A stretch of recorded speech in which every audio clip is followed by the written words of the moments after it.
Welcome back to another episode of Life After the Show. Now, as always, we talk about the Yankees here, right? And we've been covering the entire offseason that they've had for good and for bad. And, I feel like majority of this offseason, we've kind of just been going back and forth between are the Yankees going to strike in the free agent market? Are the Yankees going to make a trade with one of these teams? There's a lot of options that we've all mulled over and, kind of foreshadowed the events, whether they're going to get them, whether they're not going to get them. I mean, we've put the cart before the horse in many instances. So I think it's a good time to kind of pull back and really hone in the focus on what we actually have in front of us right now. And what we have is a deal that the Yankees have offered Cody Bellinger. Now we know that it's 5 years, $160 million, a couple opt-outs, and a pretty large signing bonus, right? So at face value, that's a really good deal. And a lot of people have called it an overpay. And, Cody's done a really good job at somehow making this market shape the form that he wants it to be. Now, I know people have been frustrated with the fact that he's kind of drug out the decision for the Yankees because, it does come at a cost for them. They want this guy. They've made it very known that he's their top priority. So if he's their top priority and they're going to try to get him, they've kind of just been in limbo waiting for what he's going to do. And, because he's drug it out so long and because Kyle Tucker came off of the board, it seems that it's materializing for a good way for Cody Bellinger. And so that doesn't mean that it's going to be good for the other teams, right? Because ultimately, other fan bases and other teams are just going to get let down. Cody's going to get what he wants. He's going to go where he wants. He might go with the money. He might go with a team that he's always wanted to play for. I mean, I don't know. We're gonna find out. But what we do know is that apparently Ken Rosenthal and Jim Bowden have been tipped on some information that Cody has a few other offers out there and that a decision is looming, right? They're saying that it could be coming soon, and by soon, probably sometime this week. So I think that what we all need to do as fans and spectators of the game is just brace yourself, right? Be ready for whatever's going to come because the Yankees obviously might get their feelings hurt. They might shock the world and up their offer and do something crazy. I don't know if fans want to see them really go after him and give him that extra year or two that he wants because I think he is going on 32 years old. And so if you add 7 years to the deal, I mean, he's going to be close to 40 by the time that deal is done. And an outfielder at the age of 40, it doesn't seem like that would end well for the Yankees. So I understand the whole balking at wanting to give those extra years. And look, we don't know if the Yankees are going to add an extra year. Maybe they add more money. Maybe the signing bonus gets bigger. We don't know if the Mets are going to just come out of nowhere and really back that Brink truck up and give Cody that extra year or give him more money. I mean, I don't know. I think it's going to be fascinating to see exactly what happens with Cody's market.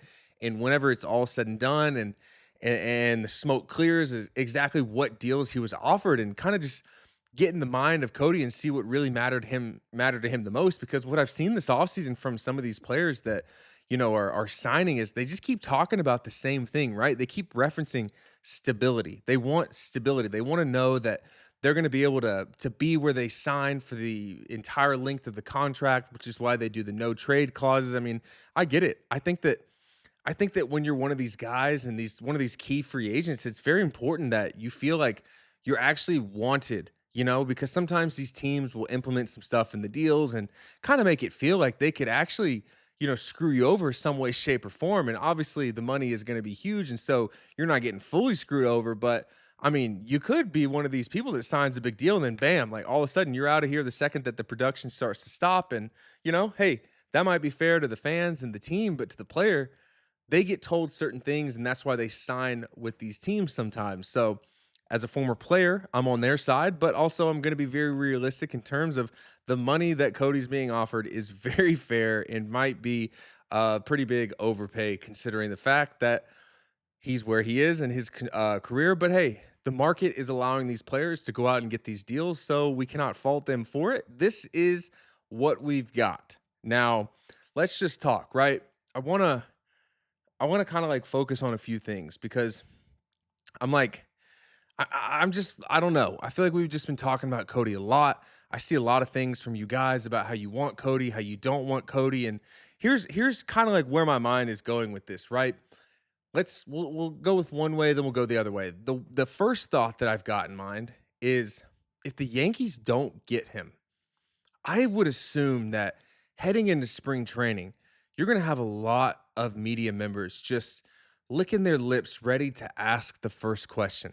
Because this offseason's been really interesting. The answers that the Yankees seem to have been looking for just haven't been found. They can't get it across the finish line. And so, that one of those beat reporters is really going to be poking and prodding and trying to get exactly out of them what they want, because this will be one of the first times that you get these people in front of you and you get the chance to give that Q&A. And ultimately that's the way that the media like bridges the gap between themselves and the fans, and ultimately kind of like stirs that pot whichever direction they want, right? I feel like the Yankees are going to be in a really negative season to start if they don't get Cody Bellinger. And let me put it to you this way, right?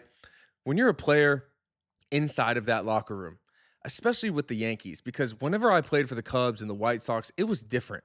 You go to these locker rooms and you feel like the locker room is yours. But when you're in New York, the locker room doesn't feel like a safe place at certain times of the day, because the media has access to you, and there's a lot of them. It's a block party in there. I've said it. There's a lot of people in there, a lot of people that sometimes have their backs turned to you, make you think that they're not listening, but they're listening. They're close to your locker. They're kind of just waiting for a moment where they could either come over and approach you and get an answer, or just happy to be there. And so it's it's going to be an environment that immediately when those doors open, you're going to see that. Well, you won't see because you're not in there, but the players know.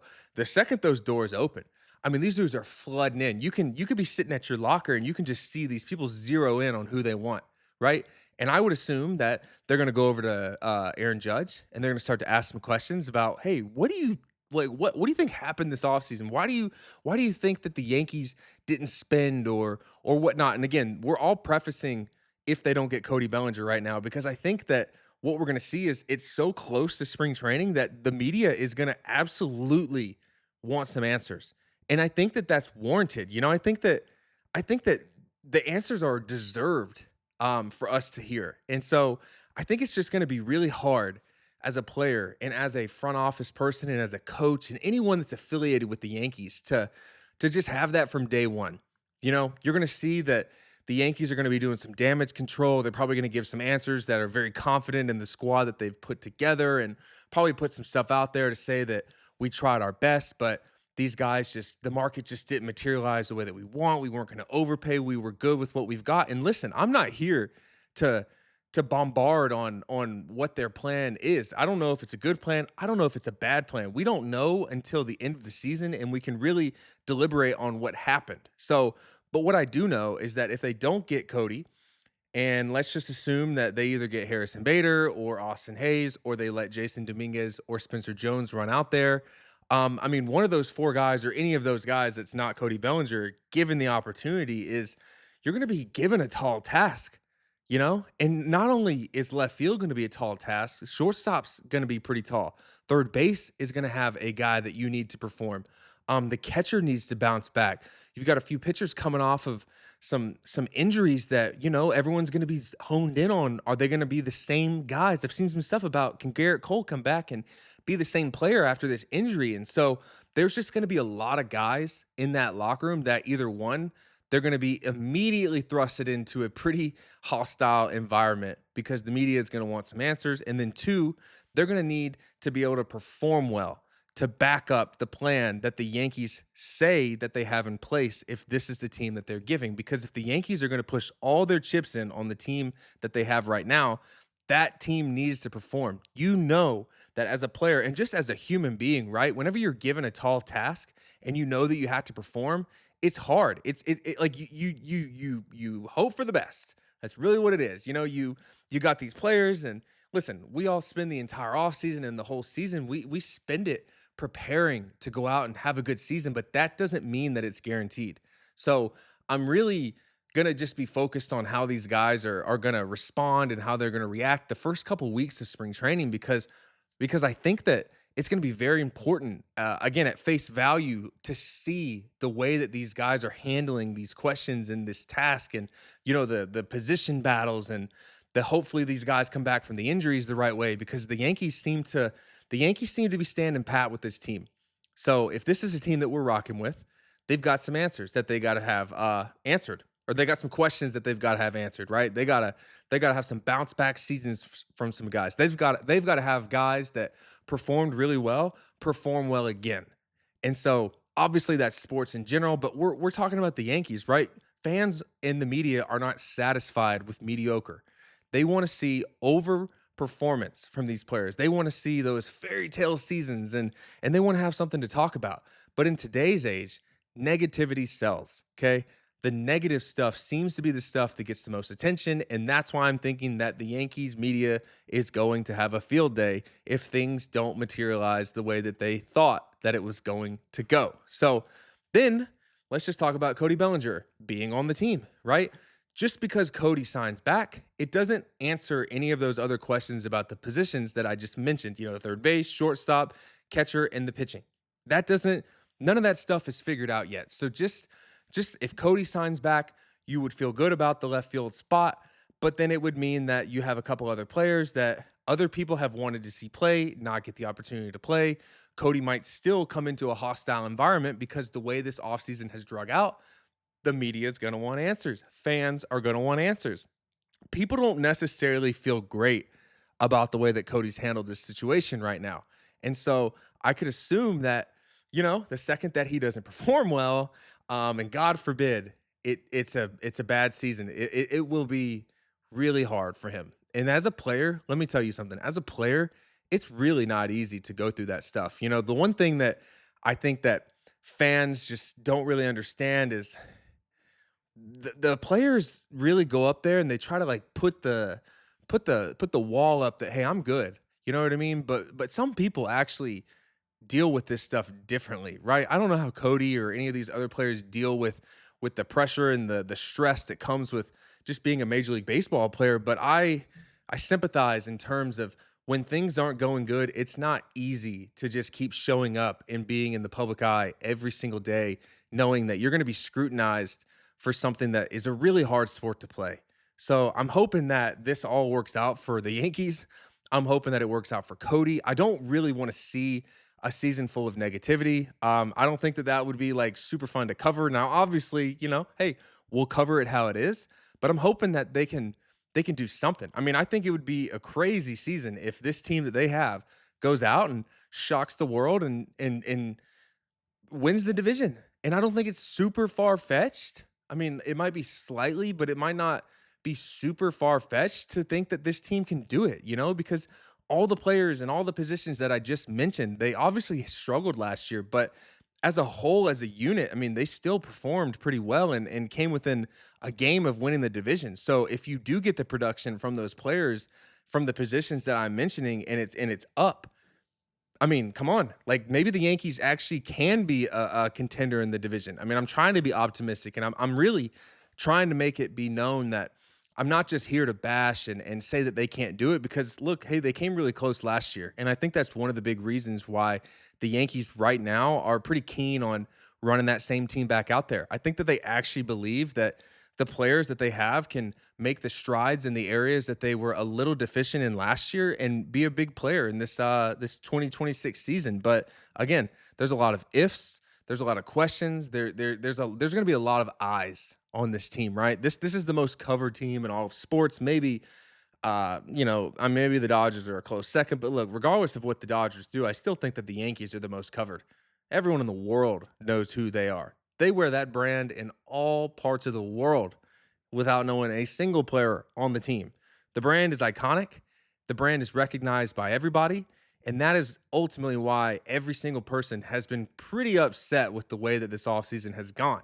Because, you got this shiny team that prides themselves on being who they are. And again, I've said it many times, no names on the back because it's all about the logo on the front. We're the New York Yankees. And they're kind of not acting like it. They're kind of not acting like it. And that's a funny time to be a fan. It's a funny time for me to have a podcast that's all about the Yankees because wow. I mean, I part of me part of me knows that listen, I know that there are people in that organization that see this stuff. Okay. I have coaches, staff members, family members of people in the Yankees org. They follow me on social media still. They see this stuff. I really am wondering what they what they think about it. I've had former players from the team reach out, just laughing at some of the stuff that I've said because they're like, "Hey, you're talking about the elephant in the room that we all went through as players in the past." So I know that in my mind, the elephant in the room as a player heading into spring training is that if we don't get Cody Bellinger back, like what's going on?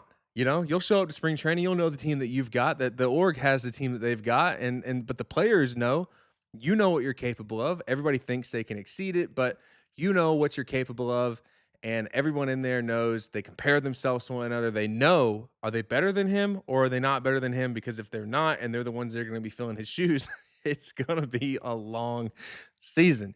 Got to have a little delusion in your mind to be able to go out and perform at a high level for an organization that demands success. So I'm thrilled to cover this season. I'm hoping that this will be one of the last episodes that we have to make about Cody. Now, obviously, whenever he comes up with his decision, whether he signs back with the Yankees or he goes with another team, I'm going to make another episode on it. So hopefully, the decision with Cody is going to go in the direction of the New York Yankees being his destination in 2026. And if not, watch out. Put your armor on, people. Make sure that you've got Kevlar in your house because it's going to get nasty, I think. And maybe not, because people don't actually.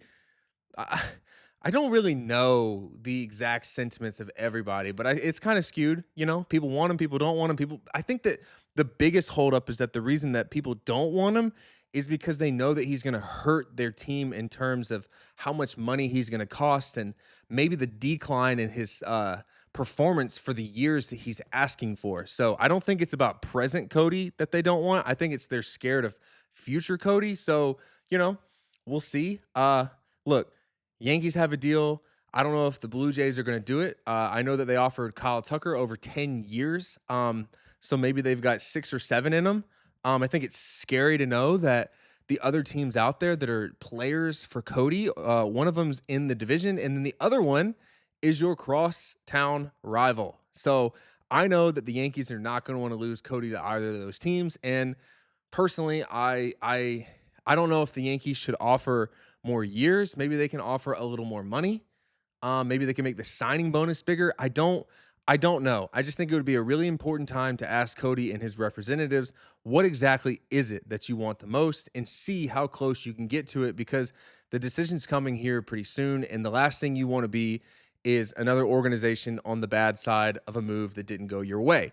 So, because if they don't get Cody, a lot of ifs, a lot of questions, and hopefully we can just avoid that happening, because I still think that the Yankees' best chance at having success in 2026 runs through Cody Bellinger. But hey, who's to say that it doesn't run through another player that's going to step up and be big for their team? So, look, as always, thanks for watching. This is my spiel on the Cody Bellinger free agent saga. It's going to continue. Hopefully, it's coming to an end here pretty soon, because I'm kind of tired of talking about it. So, thanks for watching. Like, subscribe, send the video to anyone that you think might find interest in hearing me ramble about Cody. So thanks again, and see you guys soon.